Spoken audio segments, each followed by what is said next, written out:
guys, and welcome to Love or Hate, the review show where myself, James, talks about games that I've recently played through and really enjoyed, and also shows you a little bit of gameplay which for some reason on my screen has frozen, which is weird. Oh, there we go. It's slightly working. That's always a great start. But I'll be playing games that are on the Xbox One, PS4, and also sometimes on PC if I'm feeling a little bit exotic. Obviously, sometimes the games will be these videos, will be edited on Xbox One, PS4, or the PC. I will let you know that this is edited on the Xbox One, and the game we are reviewing this time, along with its DLCs, is Fallout New Vegas, along with every single DLC that I played, which is all of them. So, to get into this, to start off, let's give you guys a little bit of information if you have not heard of this game before, though if you haven't heard of it, where the hell have you been living? So obviously the game is called Fallout New Vegas. It was actually created by Obsidian, and it was developed by Obsidian while being published by Bethesda Studios, which is always an exciting time. Obviously this was a spin-off game from the main Fallout series. This actually came out in 2010, I believe, on the 19th of October. It came out for PlayStation 3, Xbox 360, and also Microsoft Windows, which is always pretty exciting. The game is great. It is an amazing game that was done really well. There are some bad stuff to it. We'll get into that in a moment. But yes, the game was a spin-off game from the main series. This just came out after Fallout 3 and all their DLCs. And it was interesting. It was an interesting way to take the series. The little bit of a spin-off that they had for it was pretty impressive, to be honest with you. So yeah, I mean, who doesn't enjoy a good spin-off of a game? So, to be fair, really cool. So to get into this, we're going to actually talk about the base game first, and then we're going to move on to the DLC. So I'm going to start off with the base game and the stuff that I didn't enjoy about it. Now, there is quite a few things about the main game that I didn't enjoy, and it kind of also spews over into DLCs, but I'll try to keep the DLC stuff for later. So we'll start off with how the first few hours of the game are a fucking nightmare. The first few hours of Fallout New Vegas are horrible. I don't know if everyone has had this same experience. Personally, for me, it was fucking dreadful. I was playing this game all the way through on the default difficulty, which is normal. There are obviously two other difficulties, easy and hard. I obviously went down to easy at one point because it was just so painful. The beginning of the game, the first few hours of the game, are a real struggle to enjoy. This is just because of the difficulty. So you actually start off, you wake up in this. After the situation, your character has been shot in the head, and you wake up, this doctor helps you, you go through the beginning set, and you do your special skills and everything, and I really like the special skills in that, but we'll get into this later. But the first few hours are a damn struggle, mainly because of the weapons that you have and the enemies that you're facing. Now, when I first started off, I was fighting a lot, and I mean a lot of rad scorpions and just really tough enemies with guns that did like a maximum of 5 damage. It was absolutely ridiculous, and the first few hours of this game were just a bloody slog. The difficulty was just insane for the first few hours, but after that, it kind of balanced itself out and found itself. But yeah, those first few hours are a bloody nightmare.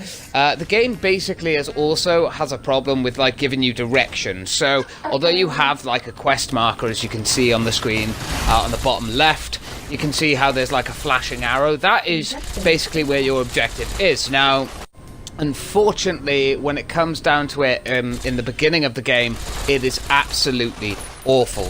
It really doesn't help you at all. It's kind of trying to send you off in this direction. I basically had to go off and find my own way around to the objective location, because if I followed where the marker was trying to take me, constantly kept dying because of the enemies I kept running into, and it was just not a fun situation. Which is a massive shame. Let me just point that out. Like, I nearly didn't bother playing through this game because the first 3 hours, like 3 to 4 hours, were just so difficult and so unenthusiastic and fun and enjoyable. So yeah, but luckily I'm glad that I did push through. After that, it's basically just bad weapons. I mean, let me elaborate on this, okay? the gunplay in this is fucking horrible. I'm just going to be straight up, right? The gunplay in all of the Fallout games, including the newest Fallout game, Fallout 76, is a bit lackluster. Obviously, the VAT system does help a hell of a lot, especially in Fallout 3, Fallout New Vegas, and Fallout 4. We don't talk about Fallout 76. Yeah, no, the gunplay in this is horrible if you're not using VATs. It's completely inaccurate. The hitboxes are just dreadful on the enemies and also on yourself. It's lackluster, man. It's lackluster, and it just doesn't feel like you're actually shooting a gun, right? Allow me to elaborate on this. So, when you shoot a gun in the game, you kind of want to feel the weight behind it. You want to know when you're firing that gun, you're doing some bloody damage. You never really feel that in this. It never feels like you're doing damage unless you're in VAT. For instance, if I shoot an enemy in the leg with a fuck-off turret, I want to blow their leg off. They could stay alive. They could continue shooting me. Just lose a leg or something. But no. Kind of instead, you get this kind of bullshit system where you end up trying to like shoot these guys in the leg. And if you shoot them in the leg, the stomach, or the head, you're pretty much doing the same damage overall, which just doesn't make sense. If I'm holding a giant fuck-off minigun or a plasma turret, I'm shooting someone in the head. They should be dead in 2 or 3 hits. Now, granted, if you're versing something like a Deathclaw or a giant Red Scorpion or a legendary enemy, then yeah, you know, you expect them to be a tough fight. They're not easy. They take a long, long time. They're like basically bullet sponges. But I never felt that kind of enjoyment with the guns. It just never really gripped me, and that's a damn shame, man, because the guns in this game, there is such a huge variety. They had so much going for them when they were doing that kind of thing. There's also this weird thing, right, with the reloading animation. Now, I don't know if this was just a bug with my game. I did play this on the Xbox One, by the way, Xbox One S. The reloading was weird. Every time I'd reload my gun, and I don't know if I actually got any footage of it, sadly. There might be some later in the video. But every time I'd reload my gun, there'd be like this extra pointless 5 seconds after it finished reloading, whether your character would take the magazine back out and hit his gun or something and then put the magazine. It just seemed completely fucking pointless, and it really did screw you over when you came to versing enemies, because you would be losing those vital seconds, and at that time they're still shooting you, and their accuracy is fucking ridiculous. They are hitting you every single time, and you're getting fuck all out because your guy is attacking his gun. Like, where the fuck is the logic in that? Obsidian, the fuck are you playing at, man? That was a weird choice for whoever kind of chose that. The next thing I'm going to small kind of complain about is the sound design. Now, the sound design in this game, in some aspects, is really good, but it is let down the majority of the time for me. The sound design is god-awful. Some of the guns just do not sound good at all. They sound absolutely dreadful, and they don't sound like a gun that you would hold. Like, there's a gun called the All-American. It was one of my favourite guns while I played through this. It's a legendary weapon that you can get in the game after defeating one of the bosses. And it's basically like a toned-down version of an M16. So you're on a single shot, it's turned into a rifle, but when you fire it, it kind of just sounds crap. I think I've got some footage later on of that gun. When I do have that, I'll stop talking and maybe I'll put it in here if I can find a way to do that. But it's unfortunate that it's just a lot of the time it's just really disappointing, and that really ruins the immersion of the game as well. Like, some of the sounds, as well as grenades, mines, and, you know, big fuck off like missiles and stuff, they just don't sound good. They don't sound like a missile going off, and it's such a missed opportunity because it could be so amazing, yet it's let down by such silly kind of sound design. It kind of sounds like someone punching a tin can sometimes, which is really fucking disappointing. Also, some of the lip syncing, my god, it is awful. Now, obviously, back in 2010, you don't have like all this amazing technology that we have now, and I get that. You can't be that harsh on these games, especially when they didn't have the technology.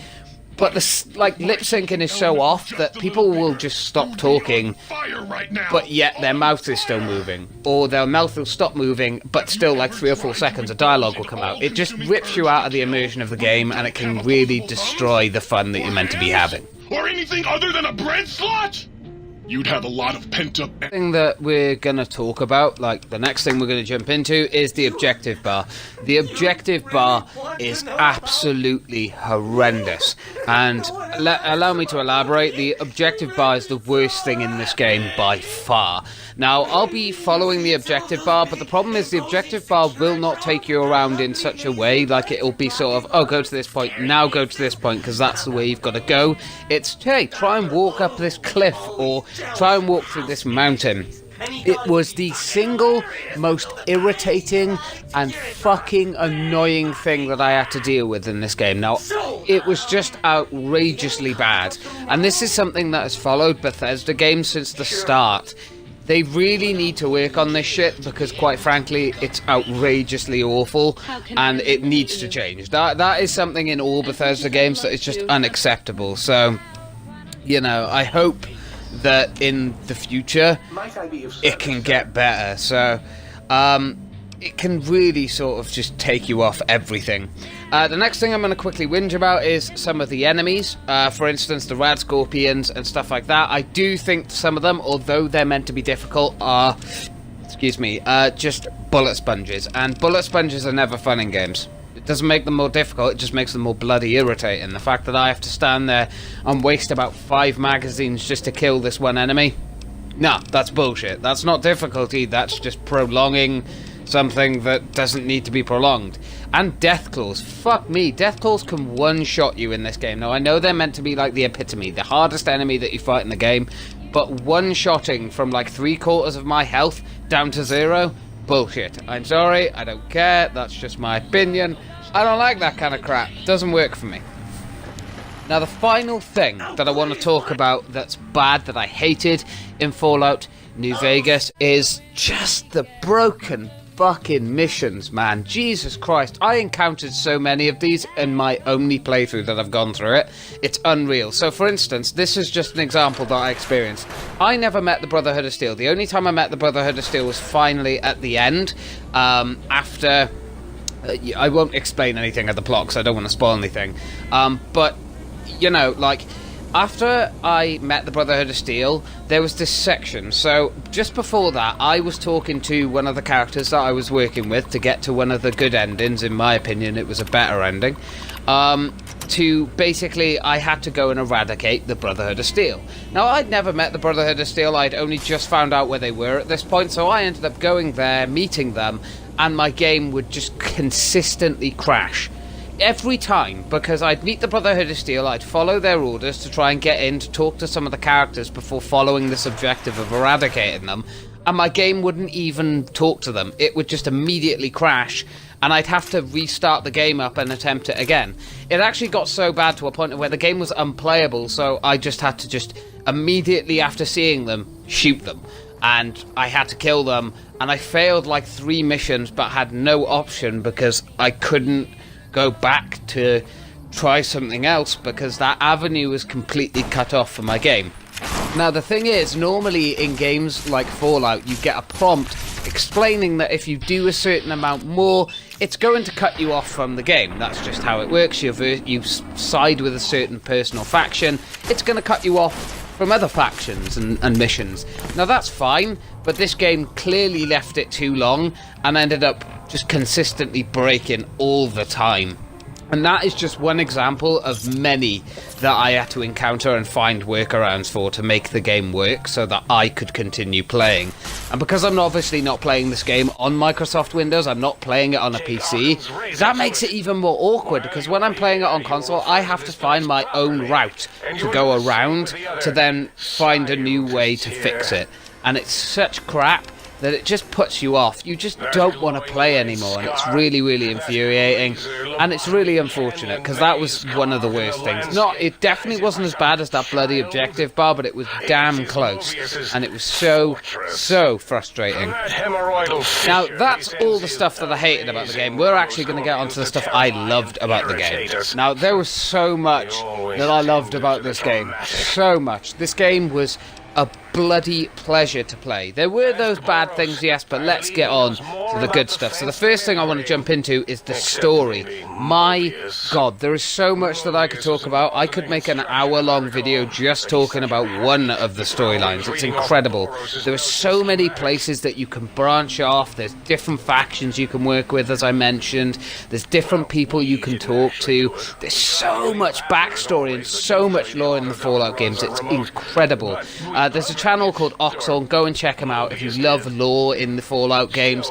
Definitely, I advise go checking him out. He is so good for explaining in-depth lore and things if you've missed them. It's incredible, and I absolutely adore the lore in these games. They are so much fun to go off and explore. Like every building you see or every location you go to, there is some form of lore, whether it's in terminals, holotapes, characters, NPCs that you can talk to, and literally they have an entire storyline just on their own.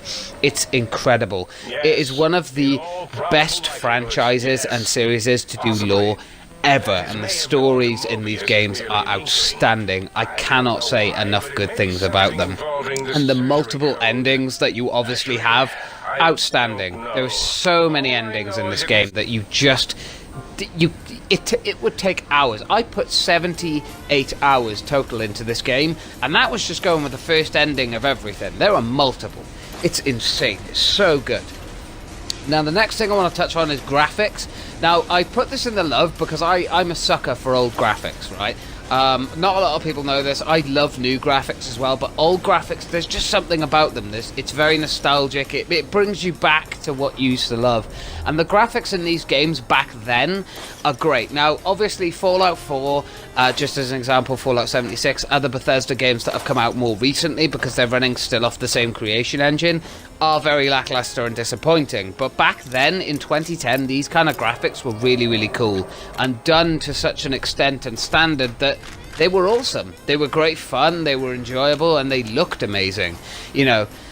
Which leads me on to my next thing, which is the environment. Now, it's incredible. You could stand on like a viewpoint where you're looking out at an entire section of the game and it looks beautiful.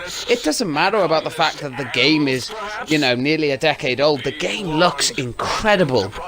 And you're looking out at this view. You can see broken buildings. You can see locations that you haven't explored yet. And the game, the lighting and the textures, everything about this, I love. I absolutely adore the graphics and the environment in this game. They are so good, and I completely fell in love. The first moment when I actually came out of the first area, which is Good Springs, and went exploring, I fell in love with the game. Good Springs was just the first location. There is an entire enormous map. It took me 50 hours alone just to finish like the first half of the story. Like, it's just incredible because of all the exploring that I was doing. Which leads me on to my next point, which is the open world in this game, man. Every Fallout game has it. Every Fallout game does it incredibly well. The open world that you have in these games is outstanding.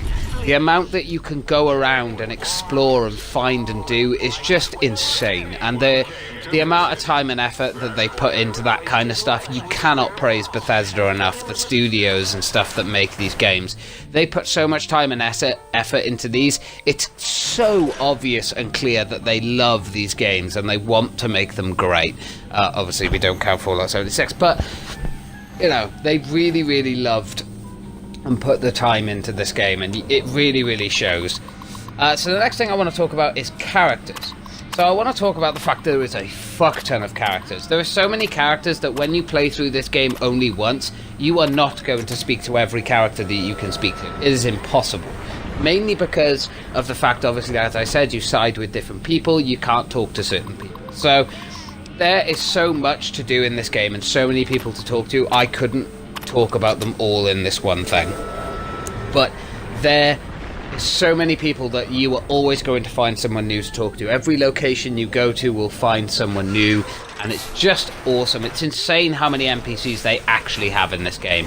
And man, I cannot praise the game enough for that kind of stuff as well. So the next thing I want to talk about is the voice acting. For the most part, the voice acting is actually really good, and it also works really well with the people in the game. Some of them just outstanding, and are very actually now prominent and very well known voice actors in the actual voice acting scene. For instance, in one of the DLCs, which I'll obviously talk about later on, there's actually a voice actor who played Lee in The Walking Dead, the Telltale's The Walking Dead, the first series. He actually has a very small part. It isn't a ginormous part, but it is a very small but effective use of a character and the part. I really, really connected with that character early on. And to be honest, I loved it. It was a lot of fun and I enjoyed myself a lot. And that to me means a lot, that when I hear good voice acting mixed with good character development, it really brings you into the world and the story a lot more. And the voice acting really, really brings you into this a lot more than you'd actually think.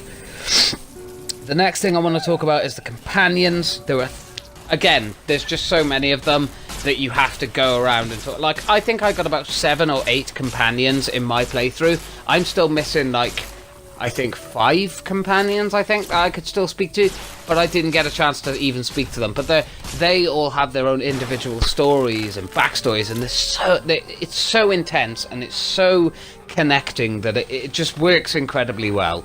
And I absolutely adore the different characters. I think my favourite duo of companions to have was a guy called Boone and a robot, iBot, it's called Eddie. I love those two. So if you've played the game, you'll know who I'm talking about. Just absolutely adore those guys. They're so good. So the next thing I'm going to talk about is the systems. Now, there's a lot of systems to this game, but they are all systems that I absolutely adore. So the first thing I want to talk about is the leveling up system. The leveling up system is insanely good. It makes you really, really think in depth about what kind of build of character you want. So overall, there's 50 levels. In the base game, there's 30 levels. With every DLC that you get an extra 5 levels that you can go up. And overall, you hit the level cap of 50 after having all the DLCs. And the idea of this game making you have to choose specific perks that you get when you level up every other level is so good. So yeah, the leveling up system in this game is outstanding. It's so good, and it really, really immerses you, especially with the perk system. So every other level, as you level up, you basically get perks that you can use to help yourself. So there's one that's called, for instance, Mysterious Stranger. Now, when you use VATS, it basically what happens is if you don't kill the enemy that you are attacking in VATS, occasionally the Mysterious Stranger will show up and just obliterate the enemy and just kill them completely. And then there's another one which allows you to carry 50 pounds more weight. There's very, very diverse, different kind of perks that you can add to your character as you level up, and I really love that, because you really have to hone in and focus on whether or not you want to upgrade, whether you want to do your strength build, or if you want to do an intelligence build or a charisma build, so you can basically pass any speech checks that you encounter on the way. It really, really makes you think and really gives you that super diverse and complex feel as you're upgrading your character and really pushing that perk system to its limits, and it works incredibly well in this game. It's the same system they had for Fallout 3, and it really does assist you and help you as you play through the game. Now, the next thing that I really, really wanted to talk about in this is the currency. So obviously, for those of you who don't know, in Fallout 3, the currency that is in the game is bottle caps. Now, you can find these bottle caps pretty much anywhere. You find them on enemies after you've defeated them. You can also find them in containers and when you're scavenging in, like, filing cabinets, desks. Pretty much anywhere that you look, you could possibly find some bottle caps and stuff. Now, in the beginning of the game, for the first, I'd say, 6 to 8 hours of the game, you are going to be struggling for currency. You can go around searching everywhere you want, but it gets very, very difficult. Now, in the beginning of the game, for those first few hours, you really want to heavily focus on the side missions. The side missions in this game are absolutely key if you really want to build up your currency a lot to help you in the long run. You can also go scavenging around many different buildings and sell items to traders, which will basically get you a lot of caps in a short space of time. That's preferably what I did. I pretty much love exploring in these games, so I went off to explore these different locations and pick up all this useless junk that I couldn't use for anything else, and just sell it off to build up my currency to a super high amount, so that it was super easy for me then later on when it came to buying loads of ammo, or having to buy a new weapon, or buy a new set of armor. It made it a lot more easy, and for that it was very, very, very much worth it. Like, it really, really helps in the long run, personally, for the way that I played the game. Now, some people might not find it like that, but regardless of how you play the game and use the currency, it is a very good system. The system works really well in your favour in the sense that you're either forced to go off and do a lot of side missions to build up your money, which means that you're finding out more of the story and the lore of the game, or you're going and exploring different locations and spending hours searching through this incredibly large wasteland to find more money and currency to help you get the next best thing, whether it be the next best gun or next best armor. There was plenty in the game to do that with.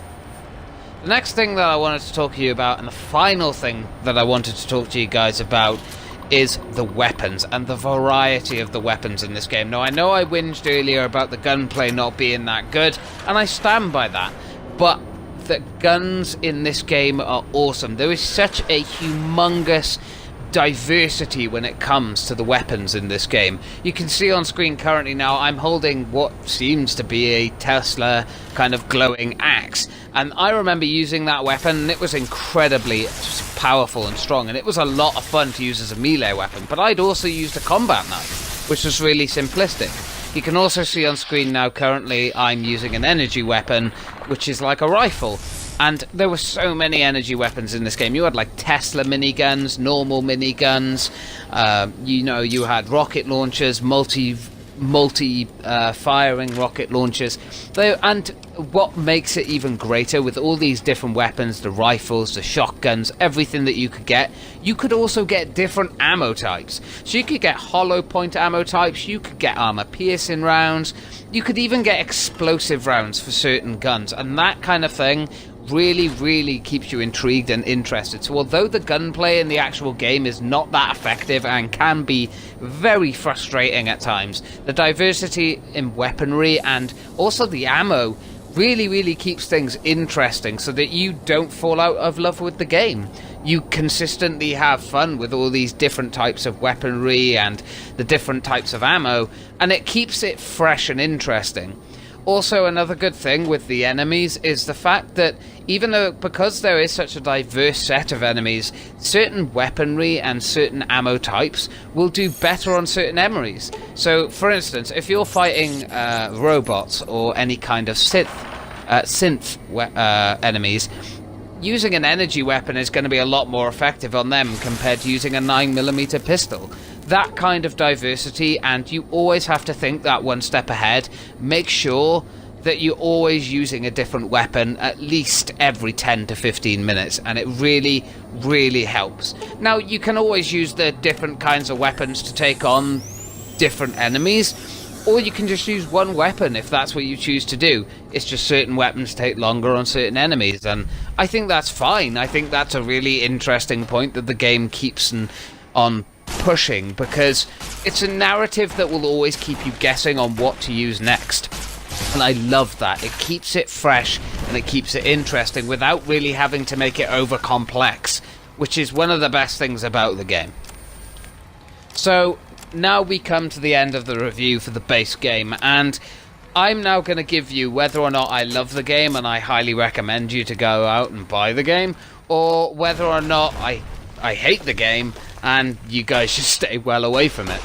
Obviously, I love this game. This game is absolutely incredible and is definitely worth picking up, considering the fact that it is backwards compatible on Xbox One and literally costs maybe £2 from, pre-owned if you're finding it online, or maybe even less if you're looking on eBay. And the DLCs regularly go on sale for something like £1 to £2. It's definitely worth a pickup. Remember, I spent 78 hours in this game in total, and I didn't even scratch the surface pretty much of all the different endings you can get, all the different factions you can work with. There is so much depth and lore to this game that you're never ever going to run out of stuff to do. So I highly recommend picking this game up. And also Fallout 3. Go and pick that up as well. Fallout 3 is definitely better, I would say, than Fallout New Vegas. However, Fallout New Vegas has plenty of lore and is only ever so slightly behind Fallout 3 on diversity and gameplay. There's a lot more lore in Fallout 3, but Fallout New Vegas makes up for it in all the different weaponry and the different factions and people you can speak to, and the DLCs are different, and that's what we're going to get right onto next. Now we're going to talk about the DLCs. Now there are 4 DLCs that you can get for the game. Honest Hearts, Old World Blues, Lonesome Road, and Dead Money. Now 3 of these DLCs, which is Honest Hearts, Old World Blues, and Lonesome Road, I absolutely loved. These 3 DLCs were so good. They weren't too big, but they weren't too small either. They gave me roughly about 7.5 hours of gameplay in total to play all of them, and you know, they gave me very interesting stories and very interesting character development. I also, in all of these, got new weaponry, which was really interesting. For instance, you got like tomahawks, and you got old-fashioned and old-western kind of pump-action shotguns, and you know, there's such a diversity in these DLCs that the stories in them as well were so different to the main story that it really, really kept you thinking and kept you going. It was so interesting and so cool to play these DLCs. The NPC characters in them as well were always really, really cool. They were so diverse and different from each other that the mechanics in them, you had to find a new way around. So instead of me having the tactics that I had brought from the main base game over to these DLCs, I now had to rethink everything. You know, I had to rethink how I'm building my character. Also, don't forget, with each DLC that you get, your level cap goes up by 5. So, excuse me, burping like there's no tomorrow. The main base game has a cap of rank 30. However, with all the DLCs, you can get up to rank 50. So you can pretty much max out all of your skills and pretty much get all the perk cards you're ever going to need. So, I mean, that's pretty neat. The fact that you can go up even more levels and really, really beast out your character really keeps you interested and pushes you and strives for you to do a lot more with the game. Now, we're going to get on to the DLC that I didn't enjoy, which is Dead Money, which apparently is one of the most popular DLCs, although I can't really see why. Although, yes, it had new enemies, as you can see me fighting here, the Ghost Seekers, and it definitely had interesting characters in it. I found it to be very frustrating to play. Now, this could just be a case of the fact that this was the last DLC that I had to play before I was finishing the game, and I'd come up to about 80 hours of playing the game at this point and was getting a little bit bored since this was the only game that I'd been playing for the last few days. But in saying that, I really don't think it was that. These enemies were the most frustrating enemies to fight because you didn't kill them. The first time they went down, you didn't kill them. You had to take off their head or take off a limb to finally kill them. Also, the story to it was just kind of annoying. The character that you go up against, and who is the main protagonist, is really not that interesting, and you don't find him to be that threatening. You never really meet him until right at the end, and to be honest, it's really not that satisfying when you get to beat him. The characters that you have to work with, there are 3 main NPCs that you work with, and all of them are pretty bland and boring and just dull. Whereas with the other 3 DLCs, all the characters that you work with are very interesting and appealing because you've never met these characters before. They're brand new characters that you've never interacted with. You know, whereas these characters, they kind of feel dumb and the best way for me to describe it is they feel like characters that were meant to be in the main game but just weren't interesting enough, so they kind of just stuffed them into this DLC. Also, to throw this out there as well, that DLC, Dead Money, looks like it's the smallest map, and it is the smallest map, so there's a lot, and I mean a lot, of backtracking. The enemies are really frustrating to go up against because they're just irritating. You know, the character development that you have with just the NPCs is non-existent pretty much.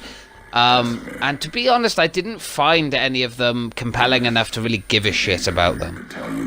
There are multiple endings. I got 2 of the endings. The missions are kind of not explained very well. So all in all, Dead Money was very, very disappointing. The weapons in it were very boring as well, because it even though it gives you the option to kind of have, you know, a pistol and a shotgun, the ammo is so scarce that it's pointless. You have vending machines around that you have to basically get chips for to be able to get ammo and stim packs, and even that's tedious and horrible, and it just takes too long. It basically takes everything good about the main game and removes it and just leaves you with the bad stuff. It's really not impressive. So, to answer the question of love or hate with the DLCs, I definitely think Honest Hearts, Old World Blues, and Lonesome Road I love. They are incredibly interesting and fun to play. But unfortunately, I would say Dead Money, not really worth the money. I mean, if you want to get to level 50, definitely purchase it so you get the 5 extra level caps. But, I mean, otherwise, it's not worth it. And there we have it. That's my first ever review video done. I hope you guys enjoyed this love it or hate it. If there's any games you want me to review, let me know down in the comments below. I really appreciate you guys watching, and I love you very much, and I will catch you in the next game we talk about.